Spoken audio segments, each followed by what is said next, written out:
Lucas, capítulo número 2, versículos 6 e 7 dizem assim: E aconteceu que, estando eles ali, se cumpriram os dias em que ela havia de dar à luz, e deu à luz a seu filho primogênito, e envolveu-o em panos, e deitou-o numa manjedoura, porque não havia lugar para eles na estalagem.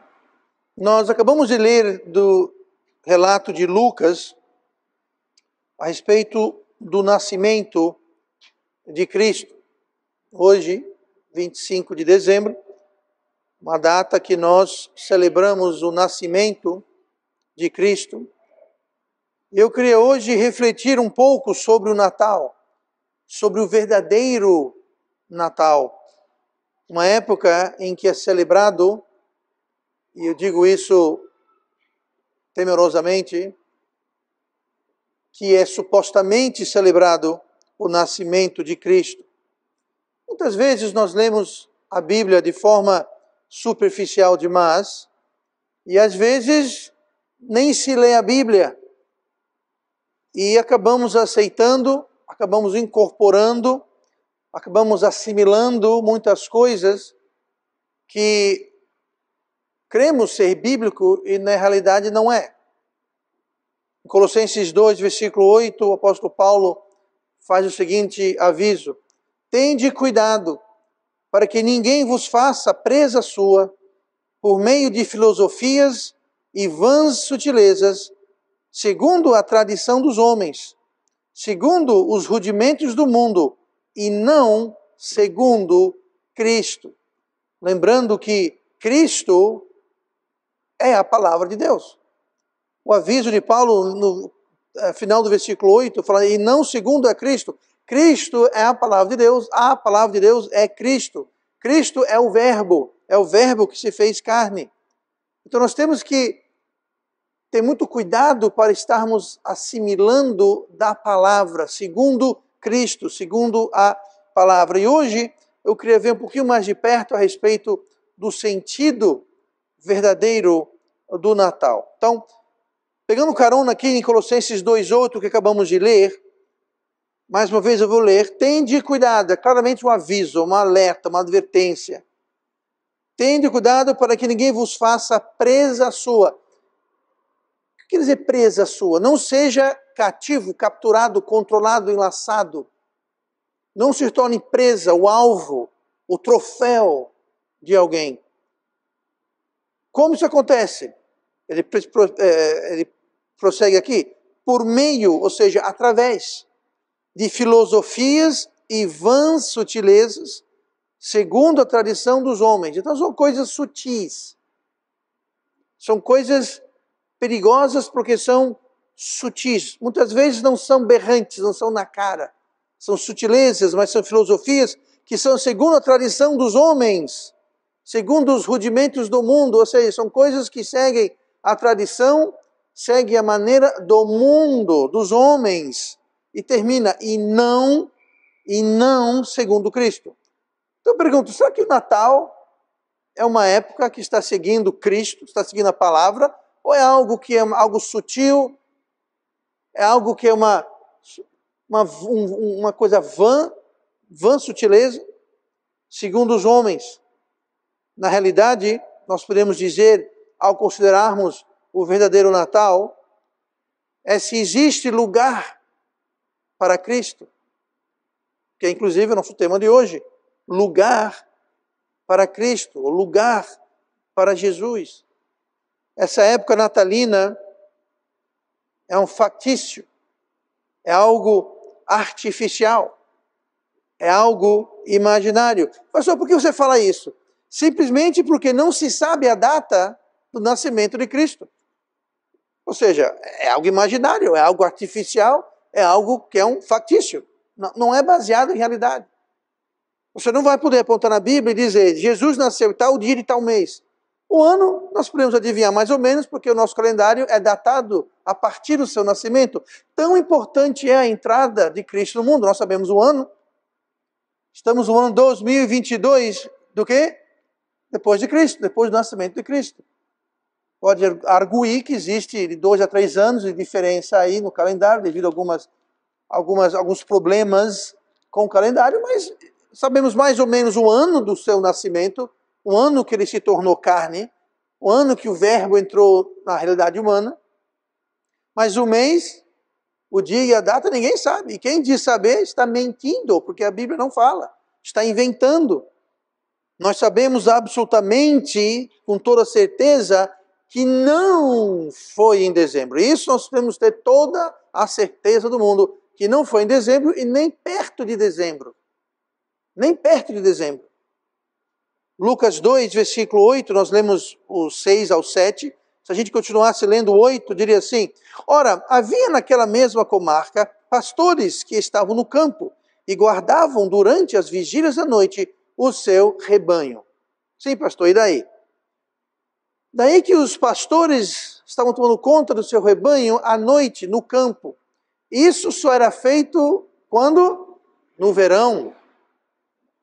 Porque no inverno eles não ficavam no campo, porque nem o rebanho e nem os pastores iam aguentar o frio que fazia. Então ficar nos campos, ao ar livre, era algo que tanto os rebanhos quanto os pastores faziam durante o verão. Mas pastor, dezembro é verão, exatamente. Não. É verão no Brasil, gente. É verão no hemisfério sul, é verão agora. Mas nesse exato momento, em dezembro, todo o hemisfério norte, todos os países do hemisfério norte estão no verão? Estão no inverno. Israel fica no hemisfério norte. Ou seja, o verão de lá é o nosso inverno. Então nós não sabemos o mês, mas era provavelmente o final da primavera, ou mais tardar o início do outono, mas provavelmente era o verão. Ou seja, junho, julho, maio, agosto, não sabemos. Sabemos que era uma época que os pastores estavam no campo de noite com o seu rebanho. E isso só era possível no verão. Finalzinho da primavera, começo do outono, mas no verão. Então, não sabemos quando foi, mas sabemos quando não foi. Não foi em dezembro. Isso sabemos com toda certeza. E se Deus não revela, se Deus, a sua palavra, não se deu o trabalho, não se deu a importância de nos dizer, não custava nada.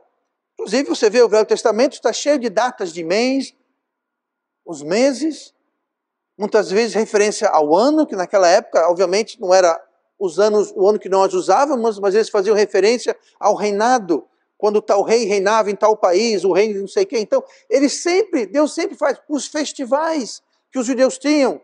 Tinha a data do mês, tinha o dia, tinha tudo certinho. Mas o nascimento do Messias não faz referência alguma. Por quê? Porque, francamente, Deus não dá tanta importância e não é algo que devemos ficar, então, se preocupando muito. Porque se fosse importante, Deus diria que ele nasceu no mês tal, no dia tal e pronto. Sabemos aonde ele nasceu, nós sabemos como ele nasceu, mas Deus não quis dizer o quando ele nasceu. Isso cabe a ele, então, o porquê disso, mas não tem, então, essa importância toda. Não é algo tão importante assim. Porém, o mundo sequestrou essa ocasião. Se você for fazer um estudo histórico dessa data, 25 de dezembro, ela é mais ligada a paganismo do que a cristianismo. Tendo dito isso, não quer dizer que é errado celebrarmos o Natal no dia 25 de dezembro. Eu só acho que não devemos dar muita importância a essa data específica. Não devemos, de alguma forma, santificar essa data. E o que o mundo fez, ele pegou essa data e ele sequestrou essa data, ele sequestrou essa ocasião, sequestrou esse evento, o nascimento de Cristo, e tornou algo sem Cristo. Deturpou o sentido do Natal e, essencialmente, tirou Cristo da ocasião. E o tirou do centro da ocasião. Vou dar alguns exemplos aqui nos Estados Unidos. Veja bem, o que acontece nos Estados Unidos, começa na Europa, eu tenho dito isso há anos. Começa na Europa, vai para os Estados Unidos, depois vem para cá, vem para o Brasil. É assim que acontecem as coisas. Na Europa, Estados Unidos. Europa é menos evidente porque é um continente de vários países, várias línguas, então não fica tão claro. Mas os Estados Unidos, que é um país das proporções da Europa, com um único idioma, a palavra Natal é Christmas, que basicamente é Cristo, começa com Cristo. Você acredita que já há alguns anos, e cada ano mais, não se usa mais essa expressão Christmas, porque tem Cristo? E isto ofende algumas pessoas. Então, hoje em dia, esse ano, por exemplo, muitas pessoas, a mídia, por exemplo, não fala férias de Natal, ou é festa do inverno. Winter holiday. São as festividades do inverno. Tirou-se Cristo. Não se refere mais. Português é Natal, Natal tem a ver com nascimento, natalidade, então não é tão impactante. Mas em inglês é muito mais evidente. Eles estão retirando. É ofensivo e quase que proibido e muito pouco visto e algo escandaloso ter um presépio. Um presépio onde tem lá os modelos lá da família real, de verdade. É ofensivo, não se tem mais. Não se faz referência a Cristo, não se faz referência nenhuma. Por quê? Porque o mundo tem tirado o Cristo do Natal. No Brasil não é tão óbvio, tão gritante, mas segue o mesmo raciocínio. E o raciocínio é esse: o mundo não tem lugar para Jesus. E a gente percebe que até no Natal, quando é o suposto aniversário de Jesus, ele é constantemente retirado, esquecido e ignorado. O Natal para muitos virou um motivo, uma desculpa de festas cheias de embriaguez, compras, vendas, dívidas, carnalidade, egoísmo, expectativas. Dá presente, recebe presente. O meu presente que eu dei foi melhor do que eu recebi. E fica aquela carnalidade, egoísmo. Essa época natalina, a frequência nas igrejas cai durante todo o mês de dezembro. Mas nós estamos celebrando o aniversariante que é Cristo. Como que a sua casa se encontra mais vazia na época que celebramos o seu aniversário? Muitas vezes é comum que ofertas e dízimos caem nessa época do ano. Vou ser bem franco, eu não sei se é o caso aqui na igreja, eu realmente não tenho visto os relatórios eu não estou falando sobre isso, mas é algo que acontece em todas as igrejas. Frequências caem, ofertas caem. Tudo diminui para Cristo. O mundo não tem lugar para Cristo. O mundo não tem lugar para Jesus. Mas que isso nunca seja verdade entre o povo de Deus. Sempre deve haver lugar para Cristo, não só no Natal, mas o ano todo. Por que apenas lembrar de Cristo no Natal? Eu digo mais, por que apenas celebrar a sua ressurreição apenas na Páscoa? Não, gente. O nascimento de Cristo, a ressurreição de Cristo deve ser algo que lembramos e celebramos e vivemos o ano inteiro.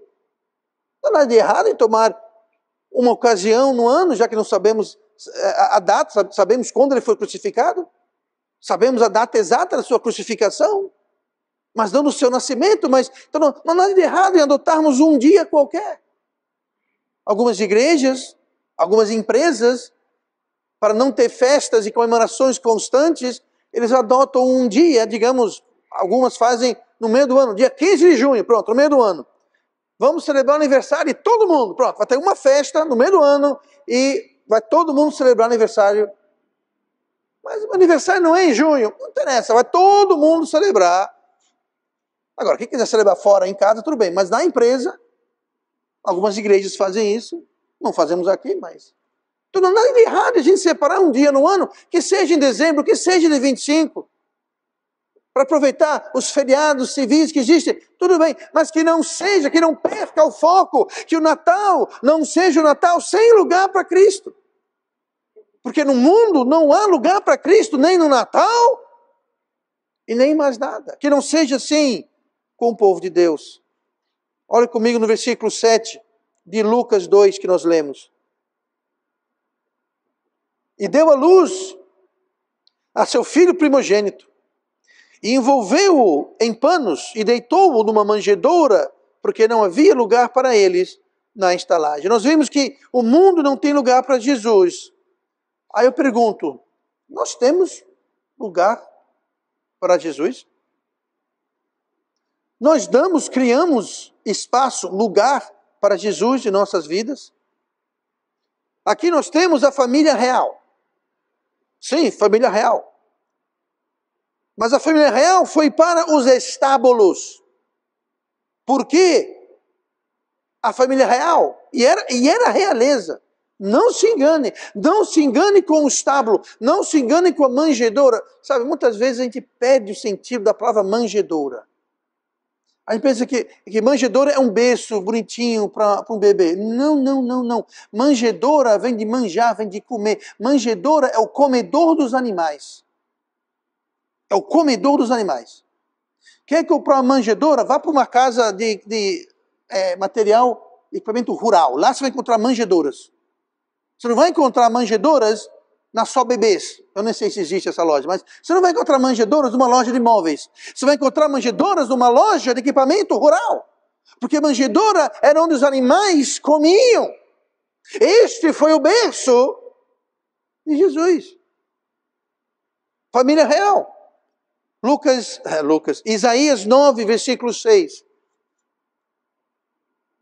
Isso aqui são 2 versículos que deixam todos os supostos testemunhos de Jeová revoltados, pasmados. Diz assim Isaías 9, versículo 6. Quando algum suposto testemunho de Jeová bater na sua porta, só leia isso para eles e fala, ok, se explique. Eles vão ficar assim, não vão falar nada. E esse versículo eles não mudaram na Bíblia deles. Mudaram uma série de versículos, mas esses não mudaram. Escapou. Olha o que fala Isaías 6,9. Porque um menino nos nasceu, um filho se nos deu, e o seu principado, ou seja, ele era um príncipe. Quem tem principado é príncipe. Era uma família real. Mas continuando. O seu principado está sobre os seus ombros, e se chamará o seu nome maravilhoso, conselheiro. O que diz aí? Deus forte. Esse menino era quem? Deus. Os falsos testemunhos de Jeová vão dizer, não. Jesus não era Deus. Jesus é Deus. Tá? Quem é esse menino que nasceu? Porque Deus nasceu.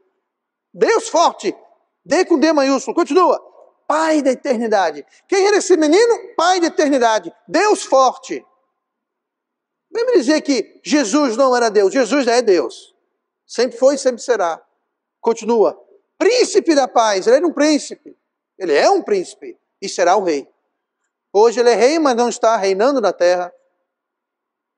Muita gente acha que Jesus está reinando na terra. Gente, se Jesus estivesse reinando na terra, não teria essa bagunça que tem hoje. Jesus vai reinar na terra durante o milênio. 7 anos após o arrebatamento, Jesus voltará, os seus anjos e seus santos com ele, e estabelecerá o seu reino aqui na terra, sentará no trono de Davi em Jerusalém, e reinará, não haverá guerra, não haverá crime, não haverá nenhum problema, será um reino perfeito, porque aí ele estará reinando com cetro de ferro. Aí sim ele vai estar reinando. E o mundo vai ser uma utopia, o mundo vai ser uma outra coisa. As armas vão ser transformadas em implementos agrícolas. O leão e o cordeiro vão sentar lado a lado. Os bebezinhos vão brincar com as cobras. Jesus não está reinando no mundo hoje. Ele vai reinar. Sabe quem reina no mundo hoje? Satanás, o príncipe dos ares. Ele é o Deus deste século. A potestade dos ares. É ele. Por isso que o mundo está do jeito que está, gente. Você acha que se Jesus estivesse reinando, ia ter essa bagunça toda? Essa injustiça, esse sofrimento, essas guerras, essas mentiras e engano? Claro que não. Mas um dia tudo isso vai ser desfeito, porque Jesus vai reinar. Continuando, príncipe da paz. No momento deste principado e da paz, não haverá fim sobre o trono de Davi e no seu reino, para o firmar e o fortificar com juízo e com justiça, desde agora e para sempre. O zelo do Senhor dos Exércitos fará isso. Era uma família real. Ali havia o príncipe, futuro rei, Jesus, a sua mãe, Maria, escolhida. Maria não deve ser desprezada ou menosprezada, não deve ser santificada ou idolatrada de modo algum, mas não há por que desrespeitar Maria. A escolhida do Senhor, Deus escolheu por um motivo. Pecadora como eu e você, como as suas próprias palavras atestam. Não devemos nos curvar perante Maria, mas também não precisa estar vitupinando o seu nome ou desprezando o seu nome. E José não era pai, era padrasto de Cristo. Também escolhido para tal obra. Ali estava a família real. Nos estábulos, o príncipe na manjedoura. E por que isso? Não era falta de dinheiro. Não era falta de dinheiro. Jesus era um carpinteiro, e de fato era. Mas não nessa época que ele acabou de nascer, ele não era nada de carpinteiro. Mas José era carpinteiro. Certamente não eram ricos, mas também não eram pobres. Podia ser que nós chamamos hoje de classe média. Tinha uma profissão, tinha seu trabalho. Não eram pobres. Não eram sem condições. O motivo não era financeiro. O motivo não era dinheiro. Mateus 13:55. Não é este o filho do carpinteiro. Isso aqui é falando sobre Jesus. Não, olha, é o filho do carpinteiro. E naquela época, o filho seguia a profissão do pai. Você lembra quando Jesus foi esquecido no templo? E voltaram e o acharam. E disseram, meu filho, por que você fez isso? Por que você está aqui no templo? E ele falou o quê? Convém que eu esteja ocupado com a obra do meu pai. E José e Maria se maravilharam. Eles sabiam quem ele era. Talvez esqueceram, não sei, mas Jesus sabia. Ali ele tinha aproximadamente 13 anos. E com 13 anos, o jovem era introduzido à profissão do pai. E Jesus trabalhou como carpinteiro. E aqui referenciado, não é este o filho do carpinteiro? E não se chama sua mãe Maria e seus irmãos Tiago e José e Simão e Judas? Jesus tinha irmãos? Sim! Jesus foi o primogênito, mas ele teve irmãos e irmãs. José teve filhos com Maria depois, como qualquer família tem. Não eram ricos, mas não eram falidos. Qual era então o motivo real? Não era financeiro, mas olha o versículo 7. Porque não havia lugar para eles na estalagem. No mundo não há lugar para eles. E no mundo, Jesus é relegado ao estábulo. É relegado à sobra.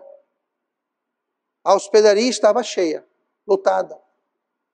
Na ocasião era o censo que havia sido ordenado e todo mundo está viajando, indo e vindo para o seu lugar original, sua cidade natal, para fazer o censo que César havia ordenado. Então, a estalagem estava cheia. Os hotéis estavam lotados. Não era uma questão financeira, era uma questão que não havia lugar para eles. Não era porque, você é Jesus, não tem lugar para você. Ninguém sabia que ali era o Cristo. Ninguém sabia que ali era o Messias que nasceria. Ninguém sabia. Os anjos anunciaram aos pastores no campo. Os reis magos vieram do leste com presentes, mas isso foi 2 anos depois, gente. Eu pensei que vieram, não foi isso, foi 2 anos depois. Não foi quando ele nasceu. Os reis magos vieram com os presentes mais ou menos 2 anos mais tarde. Mas foi anunciado, ninguém ali sabia que se tratava do nascimento do Messias. Simplesmente estava tudo lotado. E muitas vezes, as nossas vidas estão lotadas demais, como estavam as estalagens, para ter lugar de Jesus em nossas vidas.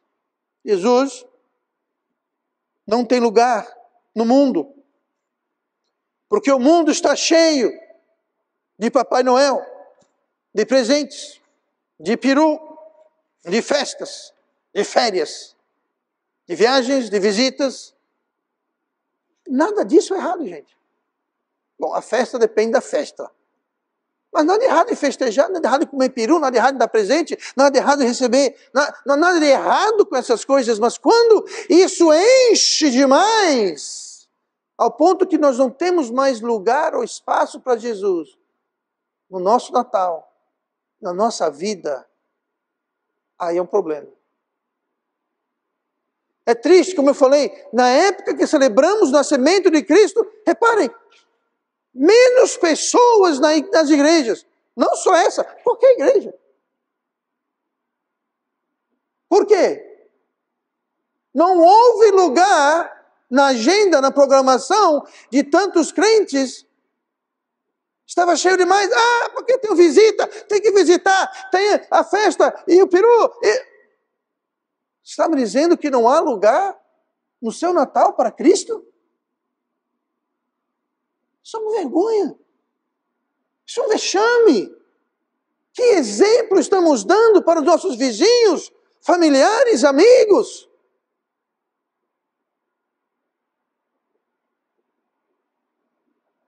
Não havia lugar para Jesus. Há lugar para Jesus na sua vida? Há lugar para Jesus na programação, na agenda? Ou ele é algo que é relegado para as sobras? Por favor, dono da estalagem, a minha esposa está grávida, chegando de viagem. Tem um lugar na estalagem? Eu sinto muito, estamos cheios, mas eu tenho aqui, ó, tem um lugar no estábulo aqui, ó. Se quiser pegar um cantinho aqui, não se incomode com as vacas, com os bodes, com as galinhas, não se incomode, mas tem um lugarzinho aqui. Sobrou isso. Serve.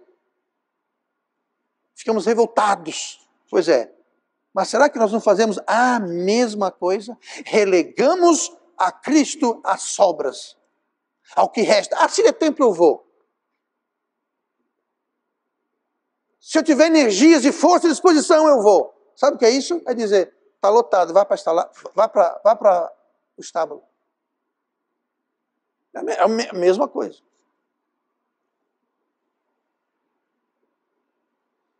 Será que o povo de Deus foi feito presa do mundo? Ao ponto de excluir Jesus do seu próprio aniversário, da sua própria celebração? Ao príncipe da paz foi dado as sobras, onde ficam os animais. Em João capítulo 1, versículo 11, falando sobre Cristo, veio para o que era seu, e os seus não o receberam. Jesus saiu da glória, veio ao mundo, para o seu povo. O seu povo não recebeu. Mais ou menos 33 anos mais tarde, esse povo dele que não recebeu, disse, crucificam, solte o bandido e prende o Messias. Crucifique! Seu povo não recebeu. Quando ele nasceu, não havia lugar para ele na estalagem. A falta de lugar não era porque ele era o Messias, não era o Messias. Ninguém sabia que ele era o Messias. Ele não tinha nem nascido quando disseram, não tem lugar. Só tinha Maria grávida e José, não tinha Jesus ainda. Mas não havia lugar para ele. Será que estamos dando a Cristo as sobras do nosso tempo, da nossa atenção, da nossa devoção, daquilo que honramos? Honramos tudo. Honramos trabalho, escola, estudo, esporte, lazer, descanso. Tudo é honrado, tudo tem o seu lugar. Tudo é sagrado. Agora, quando fala das coisas de Deus, aí não tem lugar. Não sobrou nada, não sobrou energia, não sobrou tempo, não sobrou nada. Estábulos. Muito triste.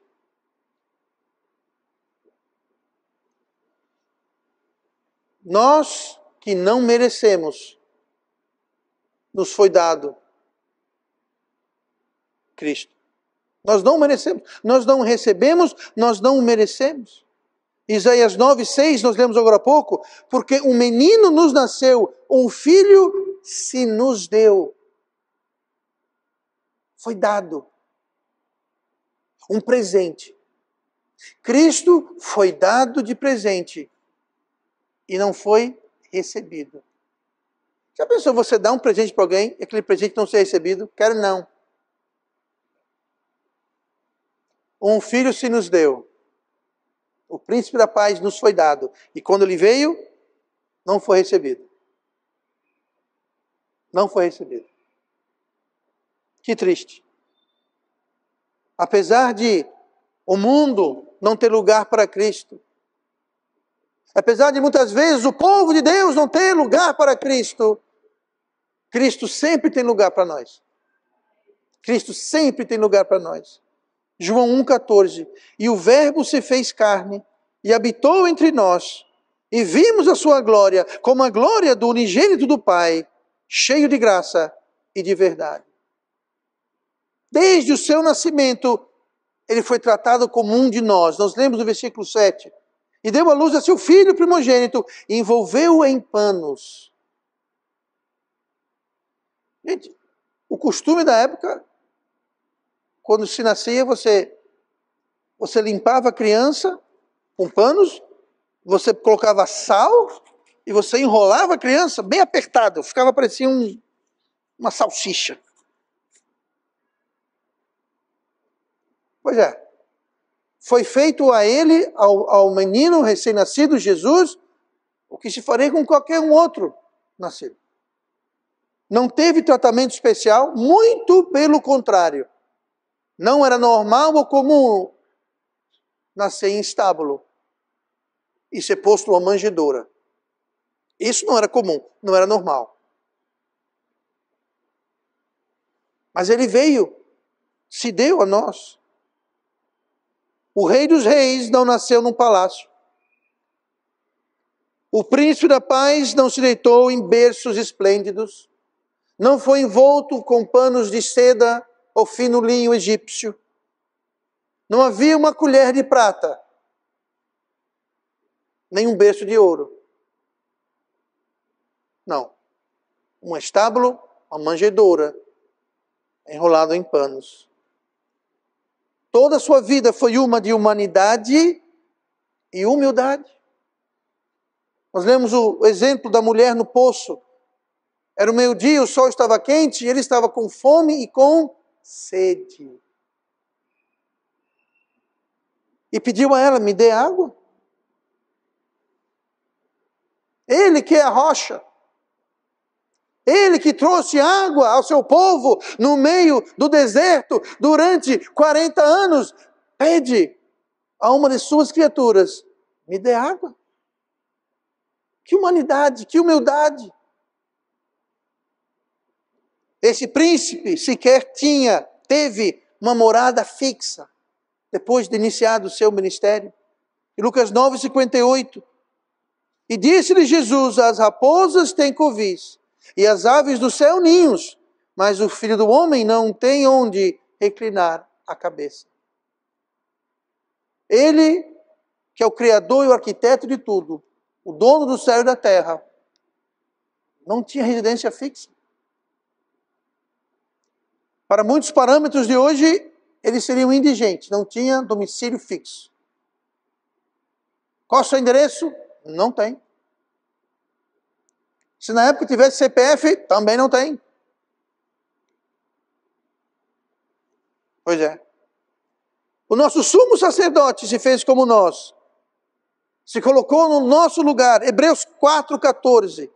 Porque não temos um sumo sacerdote que não possa compadecer-se das nossas fraquezas, porém um que, como nós, em tudo foi tentado, mas sem pecado.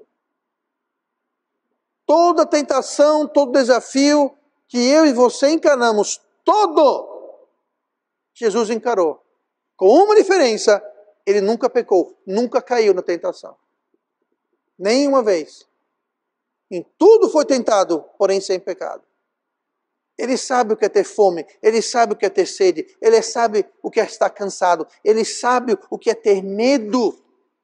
No jardim, antes de ser crucificado, ele suava e suava junto com sangue misturado no seu suor. Isso é uma condição médica. Quando as veias capilares de tamanha pressão, elas se juntam com o suor e o suor sai manchado com o seu sangue. Ele sabe o que é ter medo, ele sabe o que é ter ansiedade, ele sabe o que é ter incerteza, ele sabe o que é ter fome e sede, ele sabe o que é não ter dinheiro. Certa vez Pedro veio e falou: mestre, nós não temos como pagar o imposto do templo. Por que Pedro falou isso? Eles estavam sem dinheiro. Ah, pastor, eu sei bem como que é isso. Jesus também sabe que está sem dinheiro. Ele poderia ter feito assim, ó, e um saco de dinheiro cairia do céu. Falou: Pedro, pegue um anzol, pegue uma linha, lance no mar. Primeiro peixe, puxe. Na boca do peixe vai ter uma moeda. Pague o seu e o meu imposto. Ele sabe que não tem dinheiro. Ele não falou: é dinheiro? Está aqui, ó, pronto, quer mais? Não. Ele sabe que nós passamos, ele se fez como nós. Ele tem lugar para nós. Ele se tornou um de nós. E nós muitas vezes não temos lugar para ele. Quão triste é isso? Jesus sempre tem lugar para nós. João 6,37. O que vem a mim, de maneira nenhuma o lançarei fora. Disse o Cristo que ao nascer, antes de nascer, foi lançado fora. Aqui no estábulo está cheio, aqui na hospedagem está cheio. Tem o estábulo. Tem lá fora com os animais. Apesar disso, ele disse: ninguém que vem a mim, eu vou lançar fora. Eu tenho lugar para todos, eu aceito todos, eu morri para todos, eu salvo a todos. Jesus tem lugar para nós sempre. Deveríamos nós fazermos o mesmo? Aquele que deixou a glória para estar conosco. Mateus 1:23. Eis que a virgem conceberá e dará à luz a um filho, e chamarão o seu nome Emanuel, que traduzido é Deus conosco. Deus conosco. Deus desceu da glória, se tornou carne e sangue, como nós. Ele veio aos seus, e os seus não o receberam. Você tem lugar para ele? Não quero que você me responda, eu quero que você se responda. Existe lugar para Jesus em sua vida, em todas as áreas da sua vida? Tem muito crente que fala: não, essa área sim, agora, essa área aqui é minha vaca sagrada. Aqui quem manda sou eu. Jesus aqui não entra. Você tranca a porta, joga a chave fora. Aqui quem manda sou eu. Jesus não tem, aqui não. Nessa área da minha vida, não. Qual área, pastor? Bom, aí cada um que se analise, se examine. Mas Jesus deve ter acesso, deve ter lugar em toda a nossa vida. Ele nos salva por completo e deve ter lugar por completo em nossas vidas. Deixa eu terminar com esse pensamento. Pastor, é errado celebrar o Natal? Não. Não é errado celebrar o Natal. Se você o celebrar no sentido e no espírito correto. O fato que Jesus não nasceu dia 25 de dezembro não quer dizer que nós não podemos celebrar corretamente, justamente, espiritualmente, segundo a palavra de Deus, segundo Cristo, e não segundo vãs filosofias e rudimentos deste mundo. Não. Segundo Cristo, segundo a palavra. Com Jesus no centro e no alto, de toda a celebração. O erro, o grave erro, é não dar lugar para Cristo. Não só no Natal, mas o ano inteiro. Quando celebramos o aniversário de alguém, você trata aquela pessoa bem no seu aniversário. Aí o resto do ano você trata mal. Você ignora. Quando vê, dá um chute na canela. Quando passa, dá um tapa no pé do ouvido. Mas no dia do aniversário, tudo muda. Não. Devemos colocar Jesus no centro e no alto de nossas vidas. Todo dia, de todo mês, o ano todo. Não ignorar, desprezar, desrespeitar. Despriorizar. Não lhe dar o seu lugar. E como eu disse antes, esta época é marcada por indícios e índices de carnalidade, esfriamento e afastamento espiritual, pecado, rebeldia. É a triste realidade. Porque para muitos não há lugar para Cristo. Assim como não havia no estábulo. Há tanto engano neste mundo, tanta mentira neste mundo. Cuidado. Cuidado para não ser enganado, ser feito presa por ninguém ou por nada. Mas sim, devemos manter Jesus no centro, no seu lugar, o ano inteiro. E não só no Natal.